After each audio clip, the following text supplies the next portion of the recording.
আজকে আমরা মজার কিছু জিনিস নিয়ে আলোচনা করব। আমরা অনেক কিছু শিখতেছি, ঠিক না?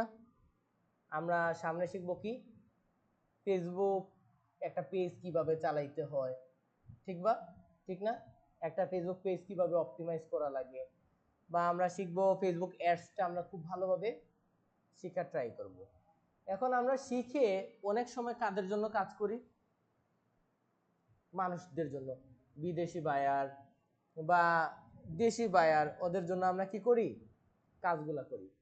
আচ্ছা, এমন হইলে কেমন হয় যদি তুমি নিজের বিজনেসের জন্য এই কাজটা করো? ভালো হয় না? অথবা ধরো তোমার একটা বিজনেস আছে, ওই বিজনেসটারে তুমি কিভাবে গ্রো করতে পারো তোমার এই যে ফ্রিল্যান্সিং এ আমরা যেসব স্কিলগুলা শিখতেছি ওগুলার মাধ্যমে। এতটুকু বুঝাইতে পারছি সবাই রে? আচ্ছা, তো এখন দেখো আমরা একটু কথা বলি। যেমন আমি ধরো এখানে লিখলাম মারিয়ামস ট্রেজার্স। আচ্ছা, আমি মারিয়ামস ট্রেজার্স লিখলাম। মারিয়ামস ট্রেজার্স, না এটা treasures by Mariam's. Mariam's treasures এখন আসে নাই একটা। আচ্ছা, এখন আমরা একটা পেজে আছি, পেজটার নাম হচ্ছে কি, মারিয়ামস ট্রেজার্স। আমরা একটু ঘুরে আসি পেজটা থেকে। আমরা এখানে এসে দেখলাম পেজটার নাম মারিয়ামস ট্রেজার্স। আচ্ছা, এখানের মধ্যে ওরা ওদের মেলটা দিয়ে রাখছে, ফোন নাম্বার দিয়ে রাখছে, ওদের অ্যাড্রেস দিয়ে রাখছে। এটা কিসের?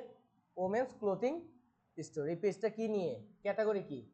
Women's clothing store. আচ্ছা, ওরা বলতেছে অলওয়েজ ওপেন।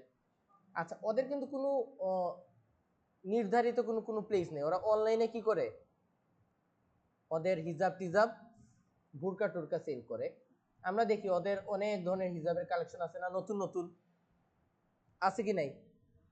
এই যে নতুন নতুন হিজাব অথবা বুরকার ওরা কি করতেছে, বিভিন্ন পোস্ট দিতেছে, বিভিন্ন অ্যাড দিতেছে। এখন দেখে আমার অনেক ছাত্রীদের হয়তো কিনতে মন চাইতে পারে। আচ্ছা, যাই হোক, কিনেন আর না কিনেন, আজকের ভিডিওটা দেখেন একটু। ওরা প্রতিনিয়ত কি করতেছে, বিভিন্ন ধরনের পোস্ট দিতেছে, আর কিছুই না। এই যে সেল 50%, একটা ওরা কি দিছে, অফার দিছে, বা এই যে বিভিন্ন ধরনের ওদের পোস্ট আছে। দেখেন কি সুন্দর করে সাজুগুজু করে একজন কি করতেছে, একটা অ্যাডভার্টাইজ করতেছে যে আমার এই বোরকাটা কিনো, দেখবা তোমারও এরকম সুন্দর লাগবে। সে বলতেছে এগুলাই। এখন দেখেন একটা পেজ, নর্মালি চিন্তা করলে এটা কি, একটা সামান্য পেজ, যেরকম পেজ আপনারা কিন্তু লাইফে অনেক ক্রিয়েট করছেন, ঠিক না? বাট দেখেন এই পেজ দিয়ে ওরা মাসে 2-3 লাখ টাকা জেনারেট করতেছে। ওরা মান্থলি কত টাকা জেনারেট করতেছে? 2-3 লাখ টাকা জেনারেট করতেছে। এই জিনিসটা আপনিও করতে পারবেন। কিভাবে করতে পারবেন? ধরেন আমাদের রায়া চিন্তা করছে মারিয়াম স্টেজারের মতো, সেও কি বিক্রি করবে? হিজাব বিক্রি করবে, সে বুরকা বিক্রি করবে, চিন্তা করছে। এখন সে এটা যদি লোকাল ইন্ডাস্ট্রিতে নিয়ে আসতে চায়, তাহলে তার একটা দোকান লাগবে, ঠিক না? আলহামরা বা ব্লু ওয়াটার এরকম টাইপের কোনো মার্কেটে তার কি লাগবে? একটা দোকান লাগবে। দোকান নিতে হইলে তার আবার জমানত দিতে হবে, অ্যাডভান্স দেওয়া লাগবে, ঠিক না? অনেক টাকা অ্যাডভান্স দেওয়া লাগবে, প্রতি মাসে মাসে ভাড়া আসবে। তাছাড়া একসাথে অনেকগুলা হিজাব আর বুরকা কি করা লাগবে? তোলা লাগবে, ঠিক না?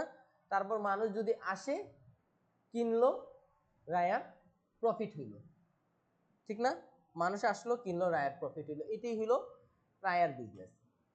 বাট দেখো অনলাইন দুনিয়া আমাদের কাছে এই জিনিসগুলারে খুবই সহজ করে দিছে। এখন রায়া কি করতে পারে? রায়া এখন এখানে একটা রায়াস ট্রেজার নাম দিয়ে একটা ফেসবুক পেজ খুলতে পারে। ওই পেজের মধ্যে একটা সুন্দর একটা কভার পিকচার দিতে পারে, কি একটা সুন্দর একটা প্রোফাইল পিকচার। সেখানে ও ওর পেজের সব ইনফরমেশনগুলো দেওয়ার পর ও যে জিনিসগুলো করতে পারে, এরকম কিছু ফিচার পোস্ট রাখতে পারে ওর পেজে, যেখানে ও ওর বোরকার রিভিউগুলা অ্যাড করলো। তাছাড়া ও প্রতিনিয়ত কি করতে পারে, এরকম বোরকার পোস্ট করতে পারে। তাছাড়া পোস্ট করার সময় ও বিভিন্ন হ্যাশট্যাগ টেশট্যাগ বা জয়েন আওয়ার ফেসবুক পেজ এরকম লিঙ্ক দিয়ে দিতে পারে। বা ওদের ইনস্টাগ্রামেও কি করতে পারে, চাইলে ডাইভার্ট করাইতে পারে, বা ও ভালো ভালো হ্যাশট্যাগ দিতে পারতো এখানে, যেটা ও মিস করছে, বা ওর সাথে কিভাবে কন্ট্যাক্ট করা যাবে এরকম বিভিন্ন আইডিয়া দিতে পারতো। তো সেই ক্ষেত্রে রায়ার কি করা লাগতেছে না, রায়ার কি কোনো ফিজিক্যাল অ্যাড্রেসের প্রয়োজন পড়তেছে? রায়ার কি এখন আর কোনো কারো কাছ থেকে অনেকগুলো বোরকা কিনে আনার প্রয়োজন পড়তেছে? না। রায়া যেই প্রোডাক্টটা আজকে আনলো, ধরেন সে লিমিটেড একটা প্রোডাক্ট আছে, ধরেন রায়া 7টা বোরকা নিয়ে আসছে, তো এখন রায়ার কাজ কি থাকবে, ওই বোরকা রিলেটেড কয়েকটা পিকচার তোলা, নিজে পরে হোক বা অন্যকে পরে হোক, কয়েকটা পিকচার তোলা সুন্দর একটা ব্যাকগ্রাউন্ডের সামনে, অথবা সে কি করলো, কয়েকটা পিকচার তুললো, তারপর আমি ব্যাকগ্রাউন্ড রিমুভ শিখাইছিলাম না, ব্যাকগ্রাউন্ড রিমুভ করে ওইটারে সুন্দর করে আইকেচি করে একটা কি করে তুললো, একটা পিকচার করে তুললো, তারপর ওইটাতে একটা সুন্দর ক্যাপশন লিখলো। ক্যাপশনও কিভাবে লিখতে পারে, যেমন একটা সুন্দর একটা ক্যাপশন লিখতে পারে। ক্যাপশনটা কত ওয়ার্ডের হইতে পারে, প্রথমে ধরেন 2 থেকে 250 ওয়ার্ড যেহেতু দেখা যায়, 2 থেকে 250 ক্যারেক্টার যেহেতু দেখা যায় মাত্র, তো সুন্দর করে লিখতে পারে যে এই বোরকাটা আপনাকে আরো আকর্ষণীয় করে তুলবে, এরকম একটা সুন্দর সুন্দর ও কি দিতে পারে, ক্যাপশন দিতে পারে, দিয়ে ও এখানে 2-3টা মডেলিং করে ছবি দিয়ে দিল, আর দিয়ে দিল যে বাই করতে হলে কি কিভাবে বাই করতে পারবে। রায়া কি শুধুমাত্র সিলেটে সেল করবে না all over the Bangladesh sell করবে, এরকম একটা চিন্তা করতে পারে। বাট রায়ার মূলধন কত স্যার? কোনো মূলধনই নেই, জাস্ট একটা পেজ খুলছে, আর জাস্ট 6 থেকে 7টা বোরকা নিয়ে আসছে, হয়তো বা ও 6 থেকে 7টা বোরকাও নিয়ে আসে নাই, জাস্ট একটা পোস্ট দিয়ে দিছে। রায়া একটা বোরকা স্যাম্পল হিসাবে আনছে, আইনা ছবি টবি তুলা পোস্ট দিয়ে দিছে। এখন রাখা মল্লিক অথবা আমাদের ধরো জুই নাই, অথবা ধরো আমাদের পৃথা, মিম, আমাদের মায়েশা আছে, ওরা কি করলো, রায়ারে মেসেজ দিল। ধরো রায়া কোনো বোরকাও আনে নাই, রায়ারে কি দিল, একটা মেসেজ দিল যে হ্যাঁ আমার বোরকাটা ভালো লাগছে, আমার বোরকাটা প্রয়োজন পড়বে, আমারে এটা কবে দিবা তুমি? এখন রায়া বললো বোরকা আমি তোমার দিব, বাট আমরা যেহেতু ক্লোথ বানাইয়া তোমাদেরকে দিব, তো সেক্ষেত্রে 17-18 দিন লাগবে, বাট বোরকাটা যদি খুব শীঘ্রই স্টক আউট হয়ে যাবে, তো তুমি এখনই অর্ডার করো, যদি মানে এখনই প্রি অর্ডার যেটারে বলে, প্রি অর্ডার করো। সেই ক্ষেত্রে ইয়ে কি করতে পারে, রলি কি করতে পারে, রায়ারে প্রথমে ডেলিভারি চার্জটা দিয়ে দিল। রায়ারে যেই মাত্র তুমি ডেলিভারি চার্জ দিয়ে দিছো, তুমি কিন্তু তোমার এই যে 200 টাকা যে চলে যাবে, এটার ডরে কিন্তু আর কখনোই তুমি কি করবা না, অর্ডার ক্যান্সেল করবা, কখনোই অর্ডার ক্যান্সেল করবা না। তুমি কিন্তু রায়ারে 200 টাকা দিয়ে আটকে গেছো, আর রায়াও কি একটা অর্ডার পেয়ে ফেললো, কিসের, ডেলিভারি চার্জ পেয়ে ফেললো। এখন রায়া নিশ্চিত যে রায়া টাকাটা পাবে। এখন রায়া কি করবে, রায়া কল দিবে ইউসুফকে, কারণ ইউসুফকে, ইউসুফ হচ্ছে টেইলার। ইউসুফ আসেনি, ইউসুফ হচ্ছে টেইলার, বা ইউসুফ হচ্ছে গার্মেন্টস ফ্যাক্টরির মালিক। একটু দাম বাড়াইলাম। তো এখন রায়া ইউসুফরে কল দিল, বললো ভাইয়া আমার এইটার উপরে অর্ডার আছে 10টা, যেহেতু তোমরা 4-5 জনে অর্ডার 10 জনে অর্ডার দিছো রায়ারে, এটার উপরে আমার 10টা অর্ডার আছে, তুমি জলদি এরও এই জিনিসগুলা কমপ্লিট করে তুমি এক কাজ করো, এটা ফেডেক্সকে দিয়ে দাও। ফেডেক্স চিনেন, ফেডেক্স কি, যারা কুরিয়ার সার্ভিস, বা আপনি সুন্দরবনে এই ঠিকানায় পাঠিয়ে দেন, সুন্দরবনে বা পাঠার মাধ্যমে এই ঠিকানায় আপনি কি করেন, ইয়ে পাঠিয়ে দেন। মানে রায়ার হাতও লাগানো লাগলো না, রায়া জাস্ট কি নিল, বডির সাইজগুলা নিল, যে তোমার বডির সাইজ কত বলো, রায়া ওই অনুসারে বললো এই বডির সাইজটা সিলেট যাবে, এই বডির সাইজটা যাবে খুলনাতে, এই বডির সাইজটা যাবে বরিশালে, অমুক অমুক এলাকায়, অমুক জায়গায়। গার্মেন্টস ফ্যাক্টরি কি করতেছে, গার্মেন্টস ফ্যাক্টরি রায়ার অর্ডার পাওয়ার পরে এটা কমপ্লিট করে সে দিয়ে দিতেছে কার হাতে, রায়ার কাছে না, সে দিতেছে ডাইরেক্ট কুরিয়ারের কাছে, কুরিয়ার তোমার হাতে পৌঁছায় দিতেছে। কুরিয়ারের টাকাটা কার, কে পাইতেছে, ডেলিভারি ম্যান, সে আবার জমা দিতেছে কোথায়, কুরিয়ারের কাছে, ওই টাকাটা আবার কার কাছে চলে আসতেছে, রায়ার কাছে। বিষয়টা বুঝাইতে পারছি না? এখন একটু কনফিউশন আছে। আপনি বলবেন রায়ার কাছে কিভাবে, কুরিয়ার তার চার্জ রাখার পরে বাকি টাকা কোথায় পাঠাবে? মালিকের কাছে পাঠাবে। মালিককে? রায়া। আর রায়া তারপর কি করবে? ওই যে ইউসুফ তার কাছে যে টাকাটা পায় ওই টাকাটা ইউসুফকে দিয়ে দিবে, মানে হাত বদল হইতাছে। বাট বিষয়টা কি এত সোজা? বিষয়টা কিন্তু এতটা সোজা না। প্রথমে পেজ খোলাটা সোজা, পেজে পোস্ট দেওয়াটাও সোজা, অর্ডার পাওয়াটা তুলনামূলক একটু জটিল, কারণ অর্ডার পাইতে হলে আমার কিছু কাজ করতে হবে। কিছু কাজ কি করতে হবে ওইটা আমি বলবো। বাট রায়ার পক্ষে কিন্তু ইউসুফের সাথে কন্ট্যাক্ট করা ইজি, ঠিক না? কারণ সে হচ্ছে সেলার, আরও হচ্ছে গার্মেন্টস ফ্যাক্টরি। তো সে কি করলো? গার্মেন্টস ফ্যাক্টরির সাথে কথাবার্তা বললো। গার্মেন্টস ফ্যাক্টরি আবার পাঠাইলো কার কাছে? ডেলিভারি ম্যানের কাছে। ডেলিভারি ম্যান কে? মায়েশা। বুঝাইতে পারছি? আচ্ছা, যাই হোক, দিন শেষে দেখেন সব প্রসেসটাই কি ইজি। কারণ দেখেন কোন কোন প্রসেস ইজি আমি আবারও বলি। পেজ ক্রিয়েট ইজি, পোস্ট করা ইজি, রায়ার ইউসুফের সাথে কন্ট্যাক্ট করা ইজি, ইউসুফ আবার মায়েশার সাথে কন্ট্যাক্ট করা ইজি, মায়েশা আবার কি করতেছে? মানুষদের কাছে পাঠাইয়া টাকাগুলো ইজিলি কালেক্ট করতে পারতেছে। ওইগুলো আবার সে পাঠাই দিল কার কাছে? রায়ার কাছে। রায়া আবার পেমেন্ট করে দিল কারে? ইউসুফ রে। বুঝে গেছে? টেইলার না, ইউসুফ রে।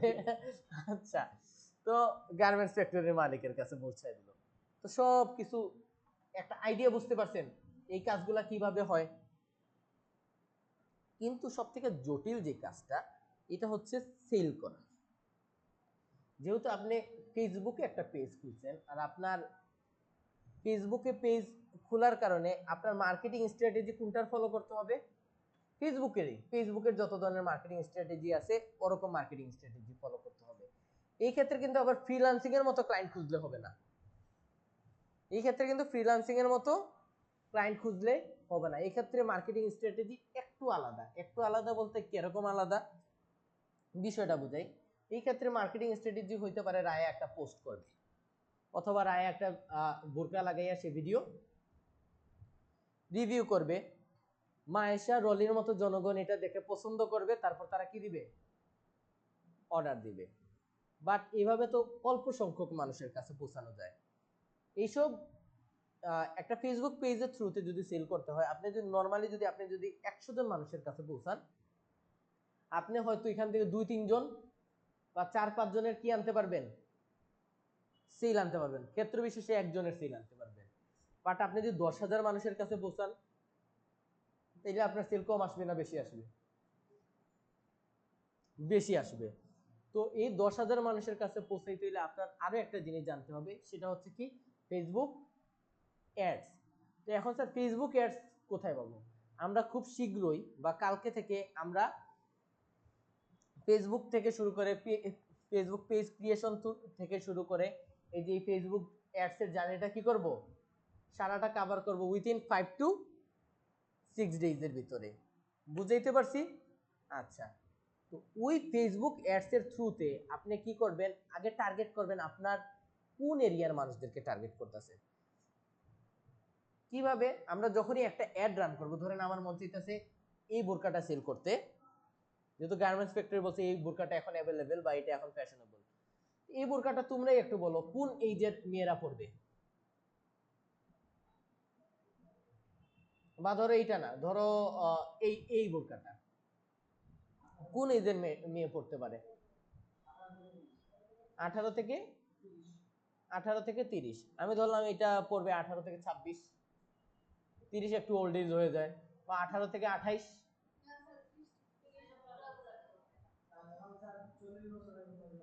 আচ্ছা, তো আমি হইলে মোটামুটি আমি সিলেক্ট করতাম কত? 18 থেকে 28 বছর বয়সী যেসব মেয়েরা আছে ওরা কি করবে?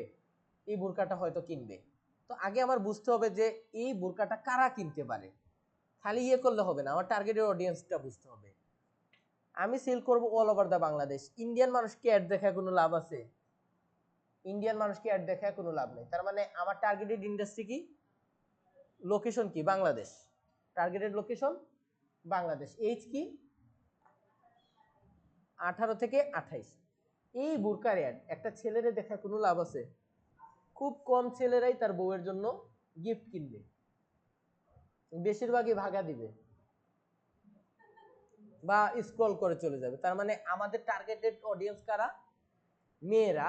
যেন মেয়েরা এই একটা দেখে, ওর পকেটে টাকা থাকুক অথবা না থাকুক, সে বয়ফ্রেন্ডকে কল দোক অথবা হাজবেন্ডকে কল দোক, সে আমার জন্য সেল জেনারেট করাবে এজ এ মার্কেটার। সে বলবে গেল বোরকাটা ভালো লাগছে, আমারে কিনে দাও না, আমারে কিনে দাও না। অতঃপর কি হবে? ইউসুফ কিনে দিয়ে দিবে। বুঝাইতে পারছি? তো ইউসুফ যখন কিনে দিল বোরকাটা, রায়ার কি হইল? সেল হইল। তার মানে আমাদের টার্গেটেড একটা লোকেশনে, আমাদের টার্গেটেড জেন্ডার কি ছিল? টার্গেটেড জেন্ডার কি ছিল? জেন্ডারটা ফিমেল ছিল। আমাদের টার্গেটেড জেন্ডার ফিমেল। এখন দেখেন ফেসবুকে অনেক ধরনের মানুষ আছে না? সবাই কি কাপড় চোপড় পছন্দ করে? অনেকে আছে কোনো ধরনের একটা কাপড় লাগাই গেল, বা ধরো আমাদের টার্গেটেড ইন্ডাস্ট্রির মধ্যে কিন্তু হিন্দু মেয়েরা একটু কম আসবে, ঠিক না? কারণ ওরা আবার শাড়ি টাড়ি পরতে পছন্দ করে। এইদিকে আমাদের এই যে মুসলিম গার্লস বা রিলিজিয়াস গার্লস গুলো আমাদের কি থাকতে পারে? ক্লায়েন্ট হইতে পারে, যারা কিসের উপরে ইন্টারেস্টেড? আভায়া, বোরকা, এসব হিজাব, এগুলার উপরে ইন্টারেস্টেড। আমাদের এই জিনিসগুলা ফার্স্ট অফ অল বুঝতে হবে। তারপর এইগুলার উপরে একটা ডিটেইল টার্গেটিং করে আমার কি রান করতে হবে? অ্যাড রান করতে হবে। কাদেরকে বেস করে? যারা ক্লোথ পছন্দ করে। ক্লোথের মধ্যে কোন ক্লোথ পছন্দ করে? বোরকা, হিজাব, এইসব জিনিস নিয়ে পছন্দ করে। এখন আপনারা বলবেন স্যার বোরকা, হিজাব এগুলা যে পছন্দ করে, এগুলো ফেসবুক কিভাবে বুঝবে? হয়তো ওই মেয়েটা প্রতিনিয়ত গিয়ে এই বোরকার পিকচার গুলাতে একটা করে লাভ রিয়েক্ট দিয়ে আসে, হয়তো এখানে কমেন্ট করে, হয়তো বা সে প্রাইস জানতে চায়, ঠিক না? তো ফেসবুক যখন তুমি অ্যাকচুয়াল মানুষের কাছে পাঠাবে, তখন তুমি কি জেনারেট করতে পারবা? সেল জেনারেট করতে পারবা। এখন কি আমরা বিষয়গুলো বুঝতে পারছি? তাইলে আমাদের কি কি জানতে হবে? আমাদের প্রথমে জানতে হবে একটা পেজ কিভাবে ক্রিয়েট করা লাগে। পেজে একটা সুন্দর কভার ফটো দিতে হবে, একটা সুন্দর প্রোফাইল পিকচার দিতে হবে। আমার এখানে আমি পেজের সব ইনফরমেশন দিব, এরকম ফিচার কিছু পোস্ট দিব, প্রতিনিয়ত পোস্ট দিব। প্রতিনিয়ত বলতে 2 দিন পর পর, 1 দিন পর পর, প্রতিদিন দিলে প্রতিদিন দিব। ওখানে হ্যাশট্যাগ ইউজ করব, বিভিন্ন স্টাইল রিলেটেড সুন্দর সুন্দর পিকচার দিব, লাইভ করতে পারি আমরা, ঠিক না? আর মাঝে মাঝে প্রতি সপ্তাহে আমরা কি করতে পারি? অ্যাড রান করতে পারি কি পারি না? অ্যাড রান করা যায়। অ্যাড রান করা যায়। অ্যাড রান করতে হলে কিভাবে অ্যাড রান করা হবে? সারা বাংলাদেশের মানুষ দেখবে, ছেলে মেয়ে সবাই না, টার্গেটেড করে অ্যাড রান করলে আমাদের পক্ষে কি হবে? সেল জেনারেট করা ইজি হবে। আর সেল করতে হলে তো আমি প্রসেসটা আগেই বলে দিছি। রাখা অর্ডার দিল রায়ারে, রায়া কন্ট্যাক্ট করলো ট্রেইলারের সাথে, টেইলার টেইলার কি করলো? টেইলার দিল সেলসম্যানকে কল যে আমার ইয়ে রেডি। সেলসম্যান আবার কি করলো? সেল করে দিল। সেল করার পরে আবার তোমার কাছে টাকা আসলো, তুমি পাঠাইলা তার কাছে টাকা, মানে সারা প্রসেসটা। বাট এখানে ফেসবুকে অ্যাডসটা কিভাবে বোঝা লাগবে? ভালোভাবে বোঝা লাগবে। তাছাড়া তোমার কম্পিটিটর অ্যানালাইসিস করা জানতে হবে। কম্পিটিটর কিভাবে অ্যানালাইসিস করব ওইটা সম্পর্কে একটু আইডিয়া দেই। ধরো মারিয়াম স্টেজার্স তো আর তোমার পেজ না, এটা আরেকজনের পেজ, ঠিক না? কিন্তু ওকে তোমার জনরার বা তোমার নিশের, হ্যাঁ, কারণ তুমি ডিসাইড করছো কি তুমিও বোরকা আবায়া সেল করবা, তা ও তোমার কে? কম্পিটিটর। তো সেই ক্ষেত্রে আমার দেখতে হবে এই কম্পিটিটর কয়টা অ্যাড রান করে, এটার জন্য আমি এখানে গেলাম, আমি এখানে গিয়ে লিখলাম ফেসবুক অ্যাডস লাইব্রেরি। আমি কি লিখলাম? Facebook ads library. আমি ফেসবুক অ্যাডস লাইব্রেরিতে গেলাম, এখানে অ্যাড লাইব্রেরিতে গেলাম। যাওয়ার পরে আমি এখান থেকে লোকেশন কি দিব? বাংলাদেশ, যেহেতু আমার টার্গেটেড লোকেশন কি? বাংলাদেশ। অ্যাড ক্যাটাগরিতে আমি দিব কি? All ads. দিছি অল অ্যাডস। এখান থেকে আমি কি লিখবো? আমি এখান থেকে নামটা একটু কপি করেই নিয়ে আসি। আমি কপি করলাম, কন্ট্রোল সি, এখানে আসলাম, আইসা বসাই দিলাম কন্ট্রোল ভি, চলে আসছে মারিয়াম স্টেজার। এখন আমি ঢুকবো, ঢুকে দেখবো ও এই মুহূর্তে কয়টা অ্যাড রান করতেছে। ও এই মুহূর্তে কয়টা অ্যাড চালাইতেছে? 3টে অ্যাড চালাইতেছে। খালি আমার 3টা অ্যাড দেখলে হবে না, দেখবেন ও কোন কোন প্ল্যাটফর্মে অ্যাড চালাইতেছে। ওর ফেসবুকে অ্যাডটা রান করতেছে, ওর এখানে কি আছে, ইনস্টাগ্রামও আছে। তার মানে আমরা কি বুঝলাম যে ওরে যদি টক্কর দিতে হয় বা ওর সাথে যদি কম্পিটিশন করতে হয়, আমাদের একটা ইনস্টাগ্রামও কি থাকা লাগবে, একটা পেজ থাকা লাগবে, ঠিক না? ওমেন্স ক্লোথিং নিয়ে। আচ্ছা, তাছাড়া আমাদের মেসেঞ্জারে কি থাকতে হবে, অ্যাক্টিভ থাকতে হবে। বুঝাইতে পারছি? আমরা এই 3 ক্যাটাগরিতে কি চালাবো, অ্যাড চালাই দেবো। বা আমাদের অ্যাড কপিটা কাদের থেকে বেটার হইতে হবে, মারিয়াম স্টেজার থেকে বেটার হইতে হবে। এখন অ্যাড কপি বলতে কি বুঝাইলাম, অ্যাড কপি বলতে বোঝাই যে টেক্সট প্লাস ইমেজ, টেক্সট আর ইমেজ কার থেকে বেটার হইতে হবে, মারিয়াম স্টেজার থেকে বেটার হইতে হবে। তারপর আমরা এখানে ওর একটা টাইটেল দেখতে পারবো, আর এখানে একটা সিটিএ দেখতে পারবো। সিটিএ মানে কি, কল টু অ্যাকশন, মানে সাথে সাথে যেন সে যেন বাই করতে পারে, এখানে ক্লিক করলে যেন সে শপ নাও করতে পারে অথবা মেসেজ দিতে পারে। বাট আমি এখানে দেখতেছি আপাতত এখানে ক্লিক করলে কিছুই দেখা যাইতেছে না, ঠিক না? এখানে আমরা আমাদের ওয়েবসাইটের অ্যাড্রেস দিতে পারতাম, ঠিক না? অথবা ওর এই বাটনটা কাজ করতেছে না, আমরা এই বাটনটা একদম ঠিকঠাক ভাবে বসাইতে পারতাম।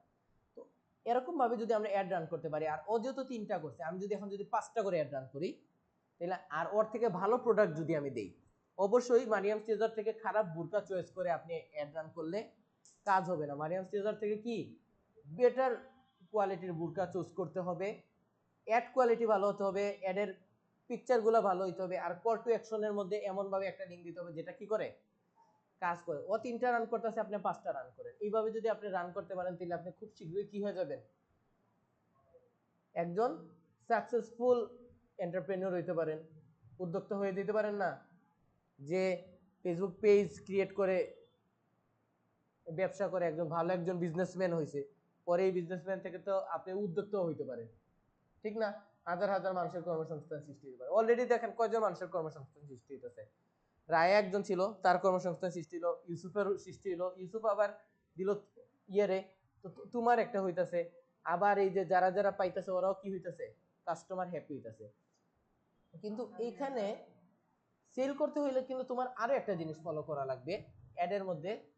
যেমন একটা মডেল আছে, ওই দিন তোমাদের সাথে ইউসুফ আলোচনা করছিল, ওইটার নাম হচ্ছে এইটা নিয়ে তো আমরা কথা বলছিলাম, ঠিক না?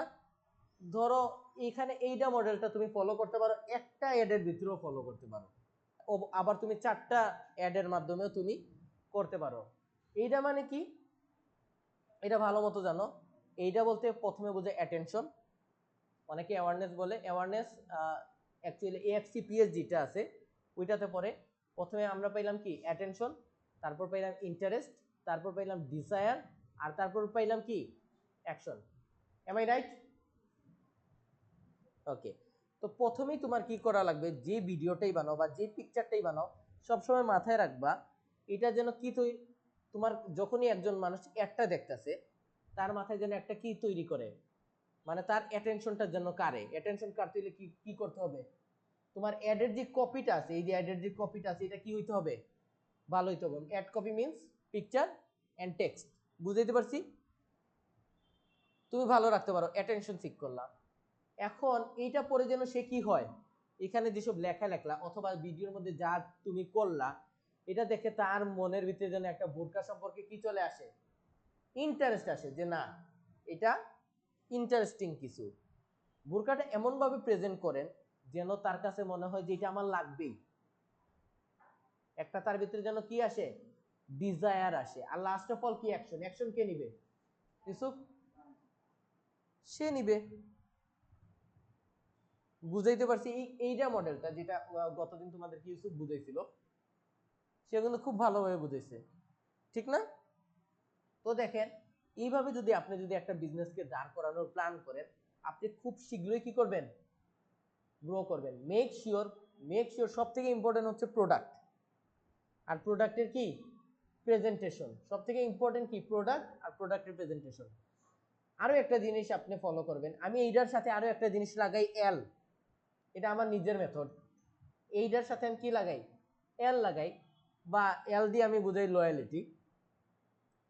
আপনি রায়া যখন সেল করবেন, এটা মাথায় রাখবেন, আপনার বোরকা পাইয়া যেন রলি যেন খুশি হয়, তাইলে রলি কি আপনার কাছ থেকে সেকেন্ড টাইমও কি করবে, পারচেজ করবে, কারণ সে কি হয়ে যাবে, লয়াল কাস্টমার হবে। এখন ধরেন আপনার কাছ থেকে এত কাহিনী করে আপনি সেল করলেন, বাট একটা খারাপ বোরকা সেল করলেন, যেটা দেখে রলি হয়ে গেল রাগ, হয়তো রলি রিফান্ড করতে চাইবে, রিফান্ড চাইবে, ঠিক না? অথবা রলি বলবে আমি ফেরত দিয়ে দিব। বা যদি আপনি নাও নেন, রলি কি আর আপনার কাছে নেক্সট টাইম পারচেজ করবে? আপনি কিন্তু একজন পটেনশিয়াল কাস্টমার হারাইতেছেন। তার মানে আপনার প্রোডাক্টটা এমন হওয়া উচিত যেন আপনার কাস্টমার কি হ্যাপি হয়। আর সে যদি হ্যাপি হয় আমার ওয়াইফের মতো, তাহলে সে প্রতি মাসেই একটা করে বোরকা অর্ডার দেওয়া শুরু করবে। আর এরকম মেয়ের অভাব নাই। বুঝা গেছে? জাস্ট প্রোডাক্ট চুজটা কি হইতে হবে, অথেন্টিক, ইউনিক, চয়েজেবল। আর এটার কোয়ালিটিও থাকতে হবে গুড, যেন সবকিছু ঠিকঠাক আছে, বাট রলি যেন কাপড়ে এমনি হাত দিয়ে যেন না বলে যে এটা তো পলিস্টার কাপড়, এটা যেন না বলতে পারে। তো এই ক্লাসটা কাদের কাদের ভালো লাগছে, কাদের কাদের খারাপ লাগছে? ভালো লাগছে কাদের? ওকে, ডান। তো এই ক্লাস এখানেই শেষ। Thank you.